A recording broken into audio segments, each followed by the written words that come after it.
Session.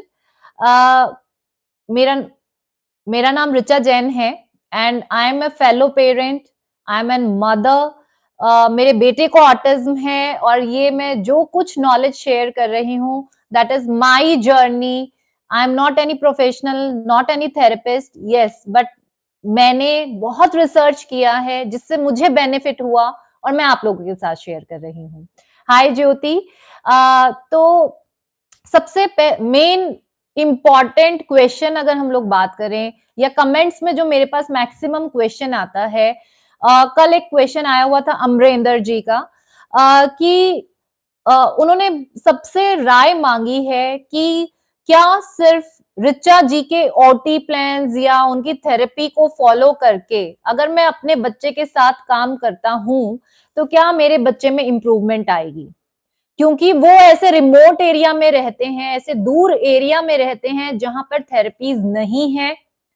And उन्होंने अपने बच्चे को लखनऊ भेजा है थेरेपी के लिए रिलेटिव्स के पास, जहां पर वो सिर्फ 45 मिनट की थेरेपी करके आता है बच्चा और घर पे कुछ नहीं कर रहा है।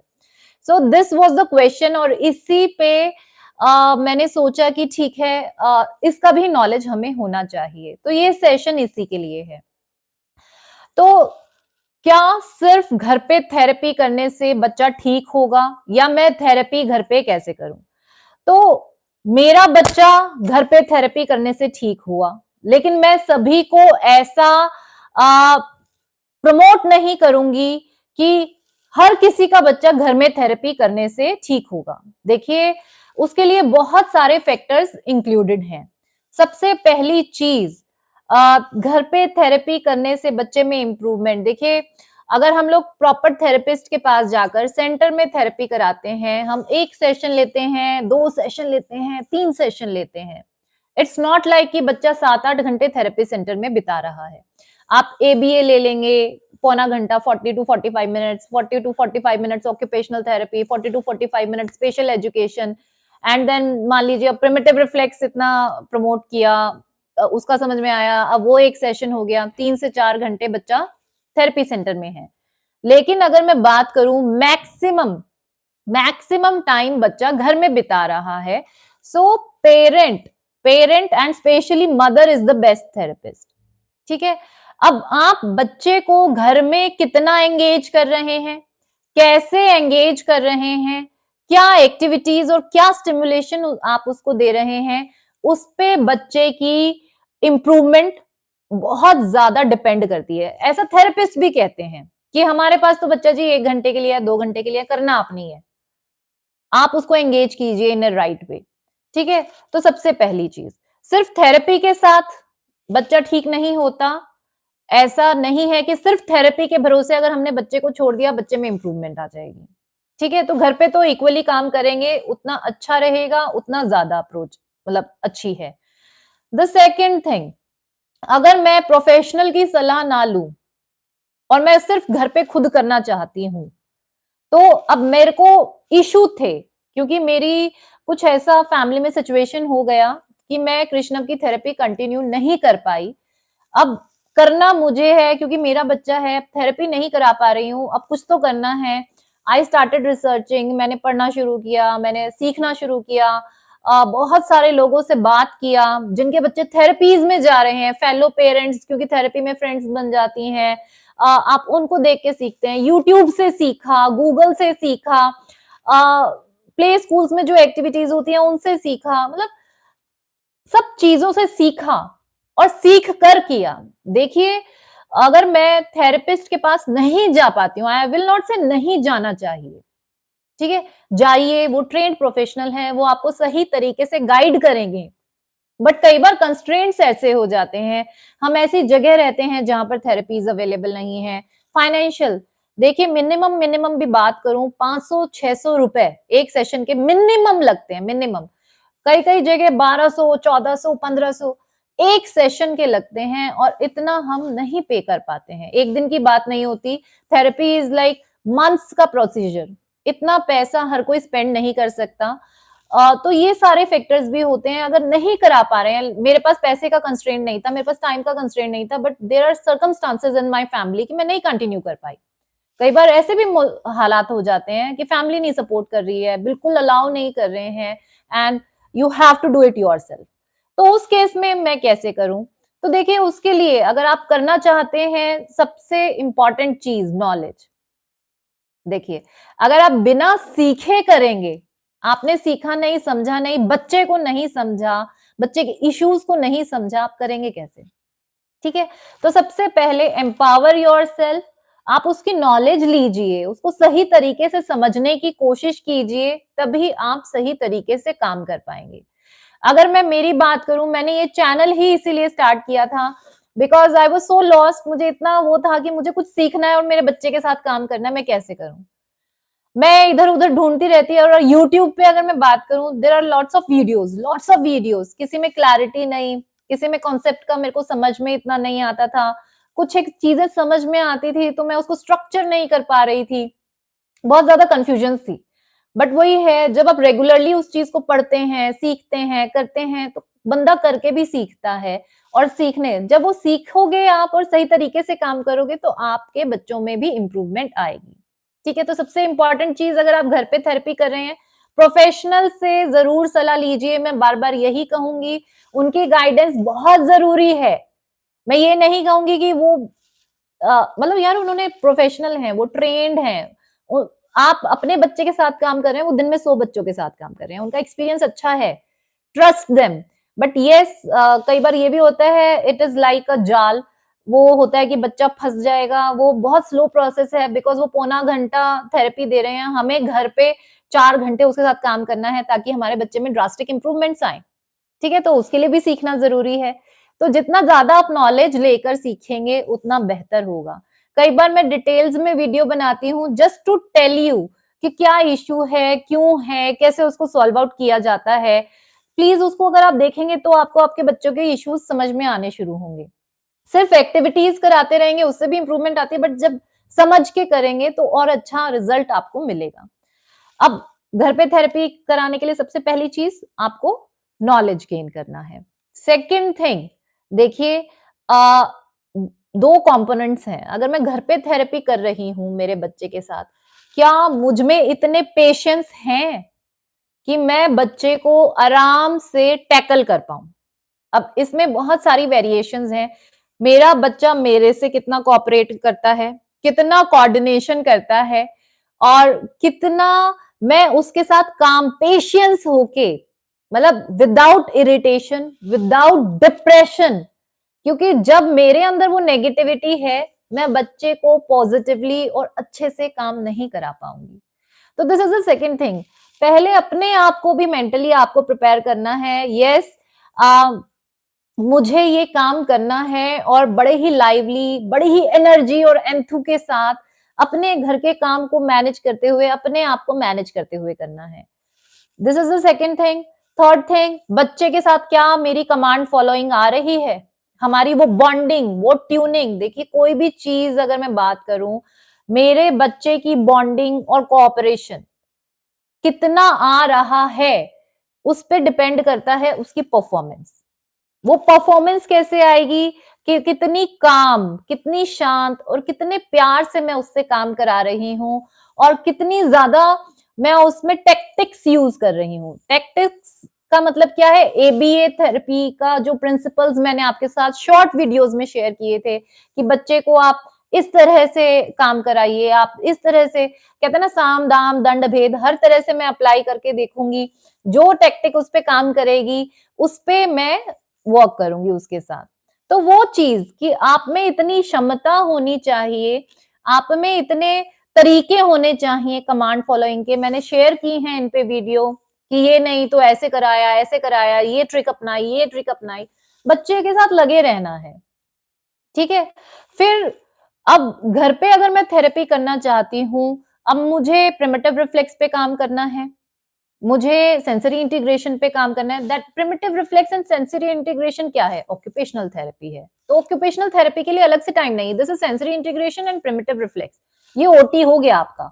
ठीक है? मुझे स्पेशल एजुकेशन, क्योंकि बच्चा school is my main target, मुझे स्पेशल एजुकेशन फॉलो करना है। स्पीच के बिना तो कुछ भी नहीं है, स्पेशल एजुकेशन कैसे होगा? तो मुझे स्पीच भी फॉलो करना है।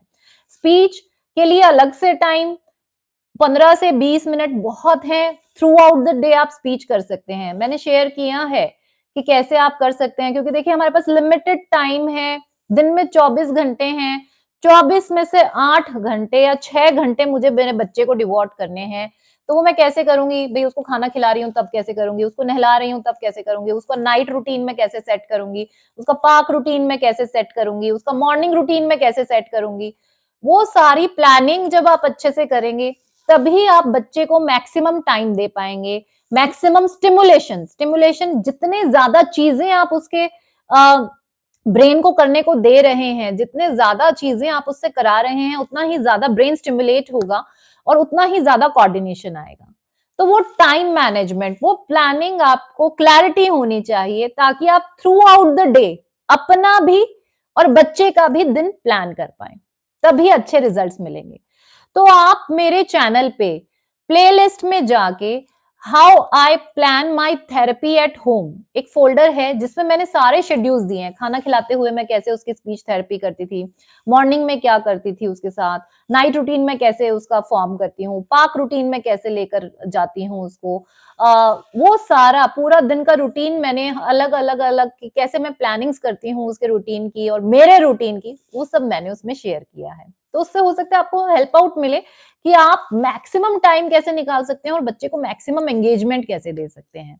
तो वहां से आपको आई होप हेल्प मिलेगी कि कैसे आप प्लानिंग करेंगे। तो ये चीज आया, पहली चीज हम लोगों ने बात करी नॉलेज, सेकंड इज पेशेंस खुद में, third thing bonding, command following and strategies कि बच्चे के साथ, क्योंकि क्या होता है मैक्सिमम पेरेंट्स मेरा बच्चा करता नहीं है, मैं कैसे करवाऊं, तो वो एक बहुत बड़ा स्ट्रगल रहता है। तो उसमें हम लोग फ्रस्ट्रेशन और डिप्रेशन में आ जाते हैं। तो वो तरीके आपको आने चाहिए कि बच्चे के साथ पहले मैंने बॉन्डिंग क्रिएट करनी है, उसके प्ले में इन्वॉल्व होना है। इन सब पे मैंने डिटेल्स वीडियो बनाई हुई है, आप सीखेंगे देखेंगे तो आपको समझ में आएगा बच्चे से कैसे काम कराना है। ठीक है? अब इस पे हमने किया, फिर अपना रूटीन और बच्चे का रूटीन सेट करना। कैसे प्लान करना, थ्रू आउट द डे आपको प्लानिंग चाहिए इन एडवांस। अगर आप एडवांस में प्लानिंग नहीं करेंगे, तो आपका डे डिसऑर्गेनाइज हो जाएगा। आप खुद डिसऑर्गेनाइज हो जाएंगे। जब आप खुद क्लमजी होंगे, ऑर्गेनाइजेशन नहीं है, तो आपकी थेरेपी सेशन घर की अच्छी नहीं हो पाएगी। आपने अपना रूम उस हिसाब से सेट करना है, अपनी चीजें उस हिसाब से सेट करनी है, ताकि एक ऑर्गेनाइज तरीके में आप काम कर पाए। वो कहते हैं ना ब्रेन क्लैरिटी बहुत जरूरी है। जब आपका ये क्लैरिटी है कि मुझे आज ये करना है, ये करना है, ये करना है, ये करना है, इस तरह से करना है, इसके लिए मुझे ये चीजें चाहिएंगी, वो एडवांस में आपने प्रिपेयर करके रखी हुई है, तो आपका दिन प्लान जाएगा। और कहते हैं ना जब प्लानिंग के साथ आप काम करते हैं, तो आपका सेरोटोनिन और डोपामिन ऑलरेडी अपने आप इंक्रीज हो जाता है, आपकी एनर्जी लेवल ही अलग होगी। ठीक है? तो उस एनर्जी के साथ जब आप काम करेंगे तो बच्चे में भी वो पॉजिटिविटी आएगी। तो ये सारी चीजें मुझे घर में चाहिए। ठीक है? अब उसके साथ अगर आप ये सारी चीजें फॉलो करते हैं, आप आपने नॉलेज गेन की, आपने बच्चे के साथ टाइम स्पेंड करा इन a constructive way. In a constructive way मतलब अब मैंने 2 घंटे थेरेपी का टाइम रखा हुआ है और मैं लगी हुई हूँ सामान ऑर्गेनाइज करने में। 2 घंटे में से आधा घंटा मैंने सामान और टेबल सेट करने में लगा दिया। आधा घंटा मैंने ये सोचने में लगा दिया अब एक्टिविटी कौन-सी कराऊँ, एक्टिविटी कौन-सी कराऊँ। आधा घंटा बच्चे ने लगा दिया कोऑपरेशन देने में, एक्टिविटी हुई 4, प्लान की थी 20, रिजल्ट मिला कुछ भी नहीं। वो चीज़ अगर होगी तो देखिए थेरेपी घर में करके आपको रिजल्ट्स नहीं मिलेंगे। ठीक है? तो इन अ प्रॉपर वे अगर आप करते हैं, तो डेफिनिटली आपको रिजल्ट्स मिलेंगे। There are lots of mothers जो घर पे थेरेपी करके अपने बच्चों के साथ काम कर रही हैं बिकॉज़ ऐसा नहीं है कि प्रोफेशनल हमको सही गाइड नहीं करेंगे, बिकॉज़ उनके पास ऑप्शन नहीं है, like I didn't have option. तभी मैंने ये चैनल स्टार्ट किया कि मेरी जैसी पता नहीं कितनी मदर्स हैं कि जिनके पास फाइनेंशियली इश्यू होंगे, जिनकी सिटीज में थेरेपी सेंटर्स नहीं है या फिर जिनको किसी भी इश्यू की वजह से वो थेरेपी नहीं करा पा रहे हैं। And there are lots of parents कि मुझे थेरेपी भी कराना है but I want to work with my kid, मुझे अपने बच्चे के साथ काम करना है। तो उस केस के लिए ये चैनल स्टार्ट किया है। होप कि आपको उसमें क्लैरिटी आ रही होंगी कि कैसे हम लोग काम कर सकते हैं। अब मेन नेक्स्ट क्वेश्चन कि क्या सिर्फ घर में थेरेपी करने से बच्चा ठीक हो सकता है? देखिए थेरेपी कैसे करनी है, क्या-क्या ज़रूरी है, वो मैंने शेयर किया। क्या सिर्फ घर में थेरेपी? अगर आप ये सारी चीज़ें फॉलो करते हैं, ठीक है? आप असेसमेंट के लिए किसी प्रोफेशनल के पास जाइए, make a diagnosis and work accordingly. आप अगर पैसे नहीं खर्च सकते हैं, आप नहीं जा सकते हैं, आप दूसरी सिटी में अकोमोडेशन नहीं ले सकते हैं, yes, don't lose hope, hope lose मत कीजिए। रीज़न बीइंग, अगर हम अपने बच्चों के साथ काम करते हैं, बच्चों में इम्प्रूवमेंट आते हैं and I have felt it, मतलब मैं फेल्ट किया, मैं इसको ले रही हूँ, मतलब लिटरली एक टाइम था जिस टाइम मैं सोचती थी सिर्फ कृष्ण मुझे मम्मी बोल दे, अपना सुसु पॉटी भी बताना शुरू कर देगा ना, मेरी ज़िंदगी सफल हो जाएगी। बिकॉज़ मैंने सारी उम्मीदें छोड़ दी थी। मुझे ये था कि मतलब लोगों का कहना था मतलब ही इज़ मेंटल, ठीक है? इसका कुछ नहीं हो सकता।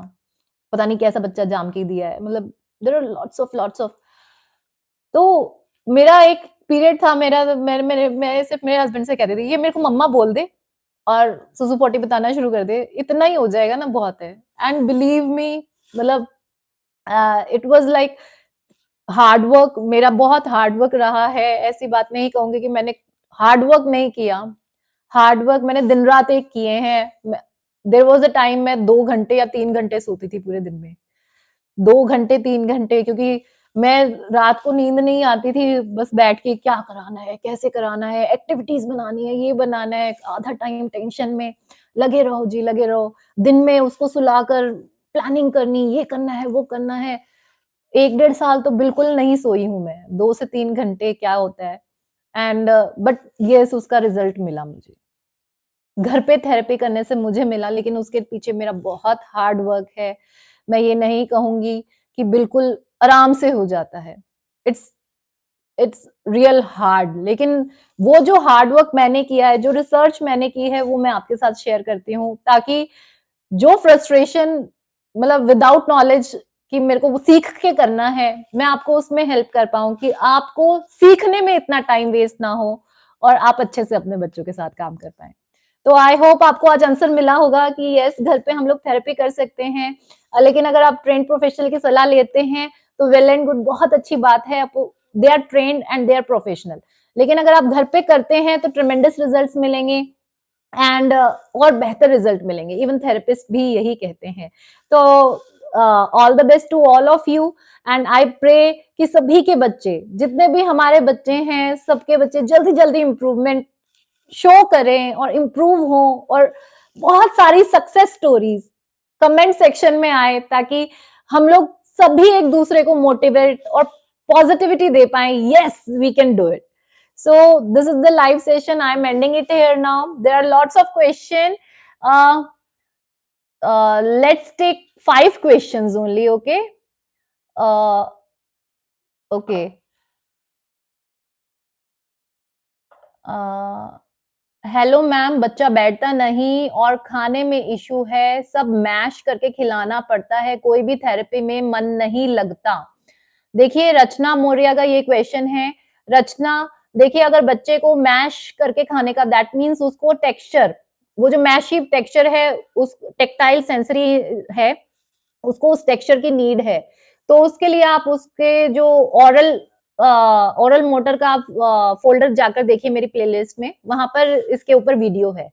आप वो फ़ॉलो कीजिए, ओरल मसाजेस दीजिए उसको जॉज़ पे एंड गम्स पे, जिससे बच्चे की च्यूइंग की हैबिट, टैक्टाइल सेंसरी एक्टिविटीज़ साथ में कराइए, तो बच्चे का ये इश्यू सॉल्व होगा।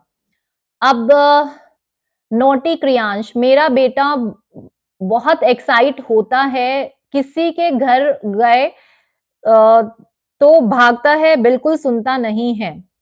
देखिए, जब भी हम किसी के घर पे जाते हैं, हमें बच्चे को बहुत सारा फिजिकल वर्कआउट कराकर लेकर जाना है, proprioceptive input, joint compressions, deep pressure, उसको अंडरस्टैंडिंग फोटोज़ में समझाइए कि हम यहाँ जा रहे हैं, you are expected to do this. अगर उसका गुड बिहेवियर है, उसको पॉजिटिव रीइंफोर्स कीजिए, ताकि वो नेक्स्ट टाइम वही बिहेवियर शो करे। ये एक बहुत लंबा प्रोसेस है, मैं ये नहीं कहूँगी कि आपने एक बार किया और हो गया। तो आपको बहुत इस पे मेहनत करनी पड़ेगी, इस पे डिटेल्ड वीडियोज़ हैं, आप एबीए फ़ोल्डर में जाकर देखिए, वहाँ पर आपको मिल जाएगी।